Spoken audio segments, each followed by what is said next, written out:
Hi everyone, welcome to the Highlights from Ukraine podcast, your daily audio summary of the latest news reported in the Ukrainian media. My name is Artem, and here is the news. 1038 days less the Russian invasion of Ukraine. The representative of the Defense Intelligence of Ukraine, Andriy Yusov, informed that there are currently approximately 600,000 Russian soldiers in the temporarily occupied territories of Ukraine, reports Noviny Live. According to Yusov, the losses of Russian troops are colossal and show a tendency to increase. At the same time, the number of Russian soldiers on the territory of Ukraine has remained stable recently. The recruiting and mobilization measures that the enemy is taking are aimed primarily at replenishing the losses. As of 27th of November, the Russia's total combat losses were approximately 782,000 people. Yusov also added that Ukrainian unmanned aerial vehicles can already operate at a distance of up to 2,000 kilometers. He stressed that all strikes on Russian territory are aimed exclusively at military facilities related to the army or infrastructure that provides its financing, logistics, or defense. This is in sharp contrast to the tactics of the Russian side, which is purposefully attacking Ukraine's civilian infrastructure, he said. At the same time, the US Institute for the Study of War informs that Russia has continued to expand its domestic production capabilities of Iranian-designed Shahed drones ahead of its winter strike campaign against Ukraine. CNN, citing Ukrainian defense intelligence sources, estimated that Russia's Shahed drone production facility in the Alabuga Special Economic Zone in the Republic of Tatarstan produced 5,760 drones between January and September 2024, more than twice the number of drones that the facility produced in 2023, reports NV. CNN informed that satellite imagery shows that Russian authorities have constructed 2 new buildings and appear to have installed anti-drone mesh cages over several buildings at the facility. CNN, citing leaked documents from the facility, reported that the Alabuga factory is Russia's main Shahed production facility and has already fulfilled an agreement to produce 6,000 drones for the Russian military by September 2025.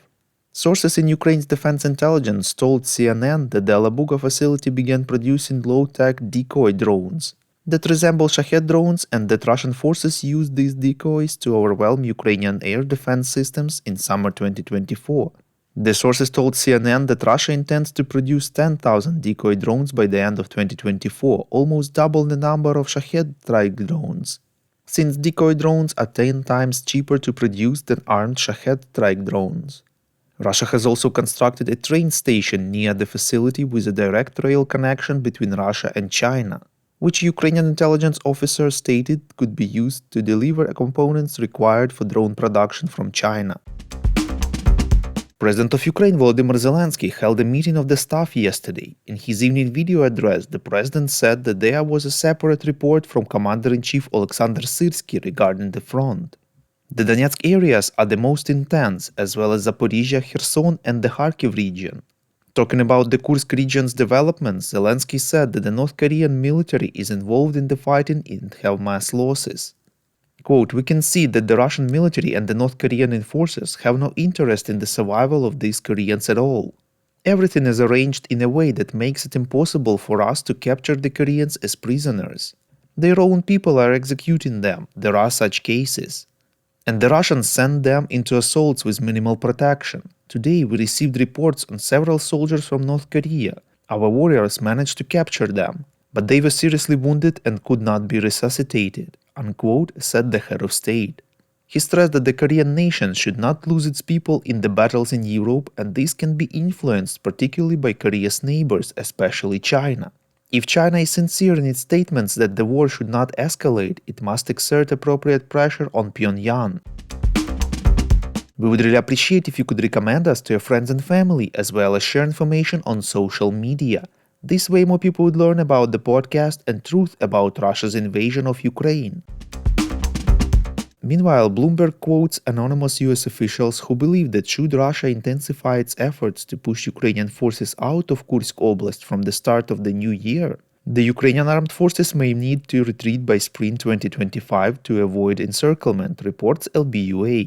Ukrainian forces have already lost approximately half of the territory they previously secured in Russia's Kursk Oblast and may lose the rest within a few months, the publication notes. US officials say that such a development would strip Ukraine of critical leverage in potential ceasefire negotiations with Russia. Ukrainian forces are facing manpower shortages and uncertainty over future supplies from the US and its allies. US officials, speaking on condition of anonymity, indicated that Kyiv may only hold on to Kursk Oblast until spring 2025 if Russia intensifies its offensive. Otherwise, retreating to avoid encirclement would become inevitable. One official noted that Ukrainian troops have already held their positions in Kursk longer than initially anticipated, partly due to the US decision to allow Kyiv to launch long-range missile strikes on Russian territory.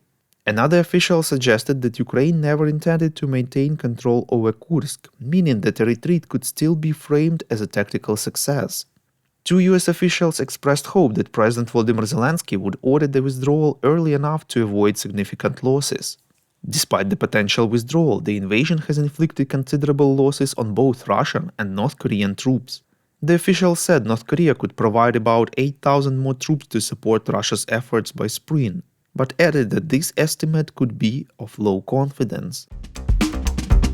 Thank you for listening to the Highlights from Ukraine podcast, a non-commercial initiative of just two people, and we need your help to grow. Share information about the podcast, rate us in the app, subscribe to our Patreon. With your support, we are getting better. We call on you to demand from governments of your countries to impose the toughest sanctions possible on Russia and its citizens to stop their invasion of Ukraine.